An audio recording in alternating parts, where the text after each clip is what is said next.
जीव हमारी जाति है, मानव धर्म हमारा, हिंदू मुस्लिम सिख ईसाई को धर्म नहीं है जा रहा।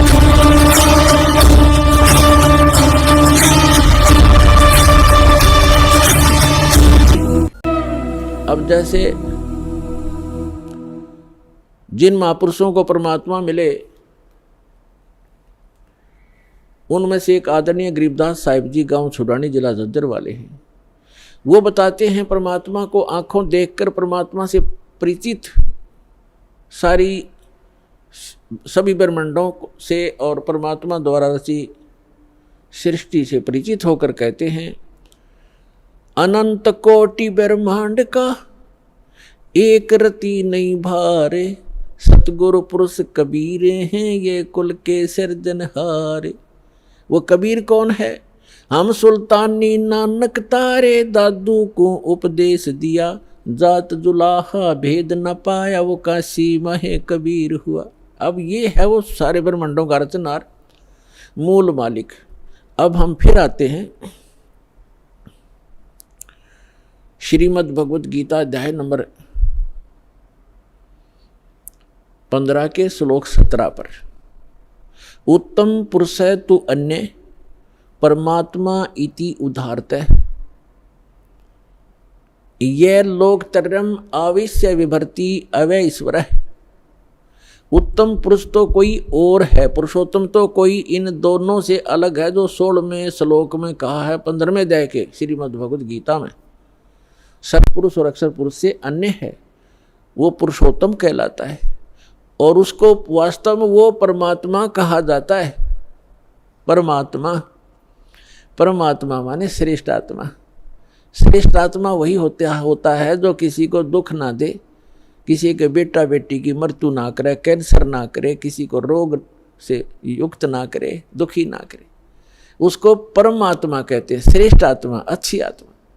और जो यहाँ हम देख रहे हैं बूचड़ खाना, किसी हॉस्पिटल में जाकर देख लो हाहाकार मची हुई है, और घर घर में देख लो कोई किसी रोग से दुखी, कोई किसी से दुखी, किसी की टांग कटी है, किसी का हाथ कटा है, कोई आंखों से अंधा है, कोई पैरालाइसिस से तड़प रहा है। तो इस लोक, जिस लोक में हम रह रहे हैं, ये इस परमात्मा का लोक हो सकता है? ये तो कसाई आत्मा का लोक है, इस काल का लोक है जहाँ हम रह रहे हैं। ये कबीर भगवान ने आकर बताया। और जिन महापुरुषों को परमात्मा सचखंड लेकर गए अपने सुखमय स्थान पर, और फिर उनको गवाह बनाकर, साक्षी बनाकर वापस छोड़ा, उन्होंने भी यही बताया कि ये लोक ठीक नहीं, एक स्थान और है जहाँ जाने के बाद जीव फिर कभी लौटकर वापस इस गंदे लोक में नहीं आता, और वहाँ कोई दुख नहीं, वहाँ वर्द अवस्था नहीं, वहाँ मृत्यु नहीं।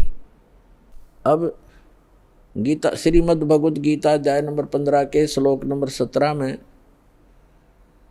कहा है कि उत्तम पुरुष तो अन्य परमात्मा इति उदाहरतः, और यह लोकतरम आविश्य विभर्ति अवैश्वर, जो तीनों लोकों में प्रवेश करके वो श्रेष्ठ परमात्मा जो सरपुरुष और अक्षर पुरुष से अन्य है, वो संसार रूपी वृक्ष की मूल है, जड़ है, ऊर्ध्व मूलम अधः शाखम, ऊपर को जो जड़ है वो तो समझो परम अक्षर ब्रह्म है। और यह लोक तरम अविश्य विभर्ति, जो तीनों लोकों में प्रवेश करके सबका धारण पोषण करता है। पूरे पेड़ को मूल से ही परवरिश, आहार मिलता है, मूल से उसकी परवरिश होती है। तो पूरा जो मूल है ऊपर परमात्मा है, जो सतलोक में रहता है, वो अक्षर पुरुष, परम अक्षर पुरुष, वो सारी सृष्टि का रचनहार, सर्व उत्पादक प्रभु, वो कबीर साहब है जो काशी में धानक रूप में आए थे। उस परमात्मा ने विधान बना के छोड़ दिया है। उस विधान अनुसार जो चलेगा उसको जैसा भी यहाँ का जो कर्तव्य है, लाभ है, उस अनुसार उसको मिलता रहेगा, उसको उसी प्रकार उसका जन्म मृत्यु होता रहेगा।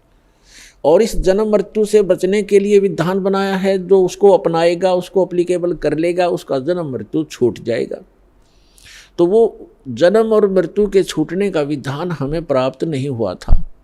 परमात्मा ने 600 वर्ष पहले बताने की चेष्टा की, लेकिन हम अशिक्षित होने के कारण हम वंचित रह गए। उसकी पूर्ति करने के लिए परमात्मा ने अब समय दिया है, निर्धारित किया था।